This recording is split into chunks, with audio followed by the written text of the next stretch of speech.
कि सही क्या है, लेकिन सही को सही बोलने से डरते हैं। पहले स्वार्थ के तराजू से सब कुछ तोलते हैं, लेकिन बसवन्ना ने सिर्फ उपदेश का रास्ता नहीं चुना, बल्कि जो सुधार वो व्यक्ति में, समाज में चाहते थे, उन्होंने वो स्वयं से शुरू किया। जब हम परिवर्तन को, रिफॉर्म को खुद जीने लग जाते हैं, खुद उदाहरण बनते हैं, तभी हमारे आसपास भी सार्थक परिवर्तन होते हैं। बसवन्ना ने, और उनसे आप उनके दैवीय गुण भी सीख सकते हैं, और साथ ही एक अच्छे प्रशासक, एक अच्छे सुधारक, एक प्रकार से समाज सेवा में समर्पित जीवन के रूप में भी हम उनसे प्रेरणा पा सकते हैं। भगवान बसवेश्वर की वाणी, उनके वचन, उनके उपदेश ज्ञान का ऐसा स्रोत है जो आध्यात्मिक भी है और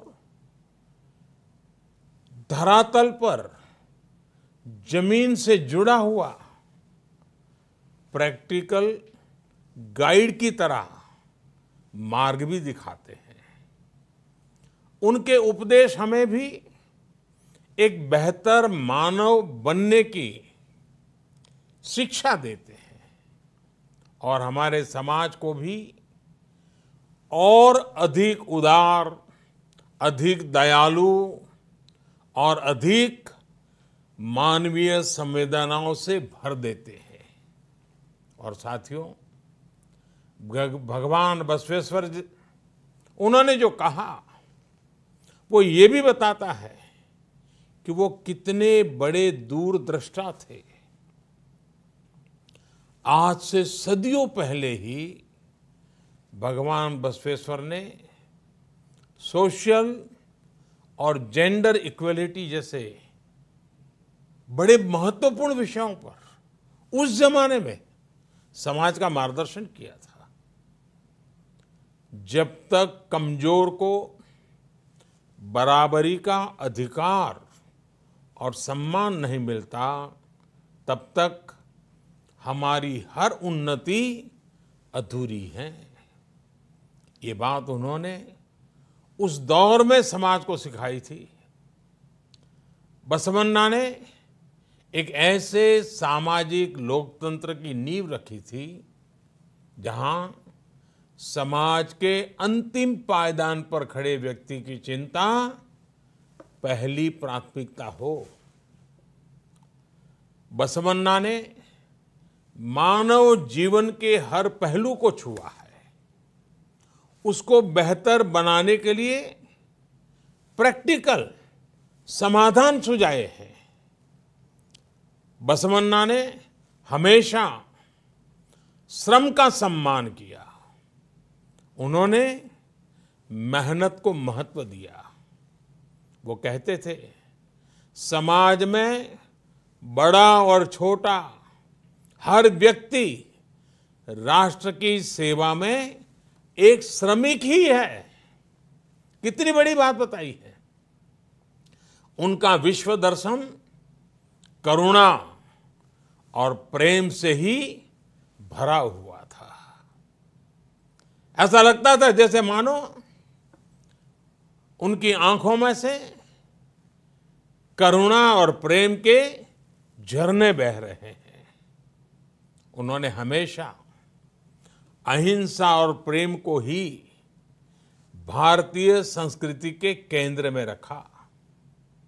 और इसलिए आज जब हमारा देश, हमारा भारत अनेक चुनौतियों को पार करते हुए आगे बढ़ रहा है, तो बसवन्ना के विचार उतने ही प्रासंगिक हो जाते हैं। उनके ईश्वरीय वचन हो या अनुभव मंटपा की उनकी लोकतांत्रिक व्यवस्था या फिर स्वावलंबन के प्रयास हो, बसवेश्वर ने हमेशा इन्हें समाज निर्माण का अहम हिस्सा बनाया।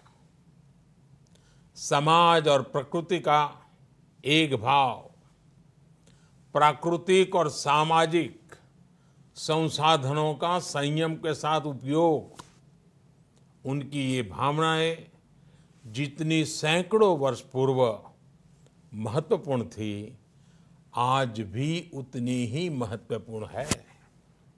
साथियों, 21वीं सदी के भारत में भी आज अपने आसपास युवा साथियों में, देशवासियों में सार्थक बदलाव के लिए एक मजबूत इच्छा शक्ति,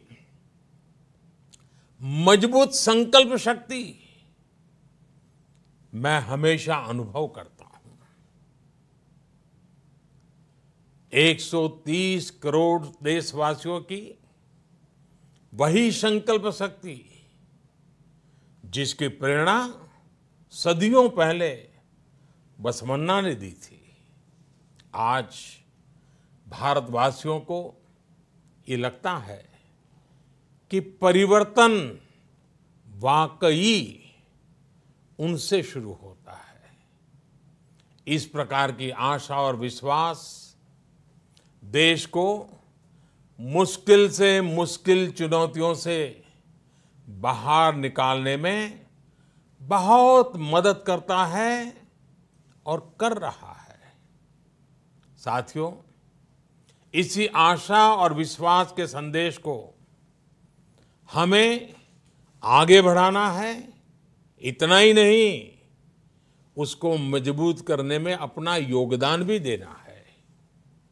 यदि हमें परिश्रम और परोपकार के लिए प्रेरित करेगा, तभी तो हमें इच्छित परिणाम मिलेंगे।